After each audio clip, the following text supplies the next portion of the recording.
She didn't post a statement. She didn't tweet a single word. For weeks, Sydney Sweeney stayed silent while the internet exploded around her. A 30-second jeans ad, something meant to be fun, lighthearted, and forgettable, suddenly turned into one of the most heated conversations online. People weren't just arguing about denim. They were arguing about identity, privilege, and what it means to joke in 2025 without crossing a line. And then out of nowhere, Sydney finally spoke. Not with an apology, but with something far more surprising. It started with a simple line. "My jeans are blue." Then came the twist. "My jeans are strong." It was meant to be playful, a tongue-in-cheek nod to the idea of family, heritage, and fashion. But online, tone can twist faster than intention. Within hours, screenshots of Sydney's ad flooded TikTok, with creators dissecting every frame. Some called it clever.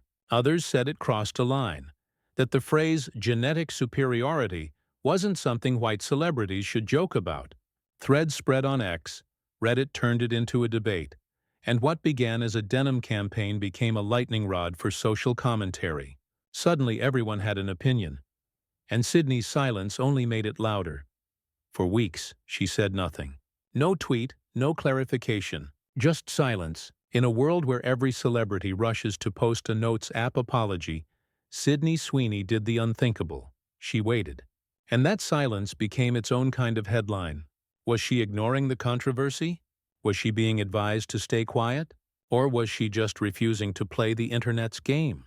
Every fan forum had a theory. Some said she was crafting a PR move. Others thought she was too busy filming Euphoria to care. But then, she finally spoke.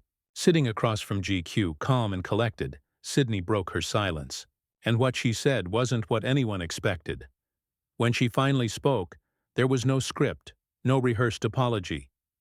Just Sydney, smiling softly, saying, "I love jeans. All I wear are jeans." It was almost disarming in its simplicity.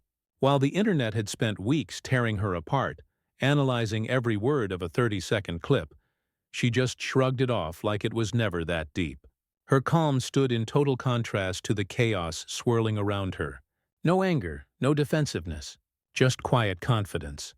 She didn't deny the criticism, and she didn't feed it either. Instead, she said something that cut through all the noise. "I know who I am. I know what I value. I know that I'm a kind person, and I don't let other people define who I am." It wasn't defiance. It was clarity. The kind that only comes when you've been through enough storms to stop worrying about the rain, and maybe that's what made it hit harder. She wasn't trying to prove anything anymore. She'd learned that silence isn't weakness, it's control. And while the world dissected her every move, Sydney Sweeney had already moved on. Somewhere in that conversation, between the laughs and the long pauses, Sydney said something most people missed. "I'm still learning." Just 3 quiet words. But they revealed more than any press statement ever could. Because behind the headlines and the viral clips, she's still just 27, trying to figure out who she is in a world that never stops watching. From Euphoria's raw chaos to blockbuster sets, she's lived almost her entire 20s under a microscope.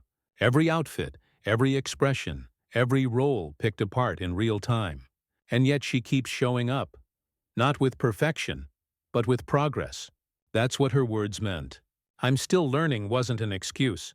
It was a reminder that growth doesn't come with fame. It comes with mistakes, reflection, and the courage to keep going even when millions are judging how you do it. Sydney isn't pretending to have it all figured out anymore. She's learning in public.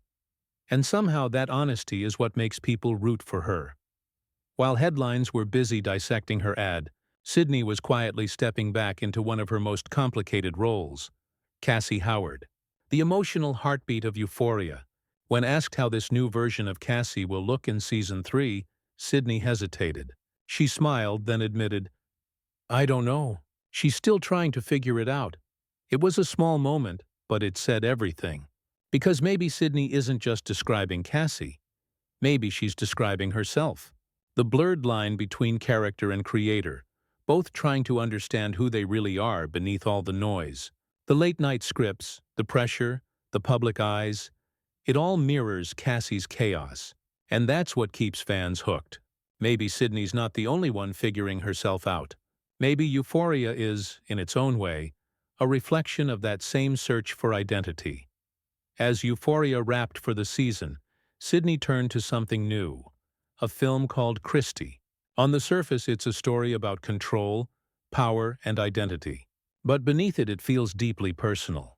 In interviews, she said, "I learned how to stand up for myself more." And that line echoed beyond the movie, because that's exactly what she'd been doing in real life. Christie tells the story of a woman reclaiming her voice after being silenced by the world around her. And in a way, that's Sydney, learning to take back her own narrative after weeks of noise, judgment, and misunderstanding. The same calm strength she showed in that GQ interview is what she brought to Christie. Not anger, not vengeance, but quiet power. For Sydney, every role seems to bleed into her own life. A reflection, a rehearsal, maybe even a form of healing. What people saw as controversy, she might have seen as another lesson. Because sometimes the only way to grow is to live through the chaos and come out standing taller than before. In the end, Sydney didn't try to rewrite the narrative. She simply outgrew it. When asked how she's handling the noise, she said, "Day by day." Simple, steady, human. She knows she's still learning, and maybe that's the point. Not to be perfect, not to please everyone, but to keep moving, even when the world is watching every step. In an era where apology statements trend faster than the truth, Sydney chose authenticity. She didn't beg for forgiveness or explain herself to the internet. She just kept working, kept creating, kept becoming. And somehow that quiet confidence spoke louder than any post ever could. Because maybe the real story isn't about genes at all. It's about a woman learning how to wear her own name, with confidence, with grace, and without apology.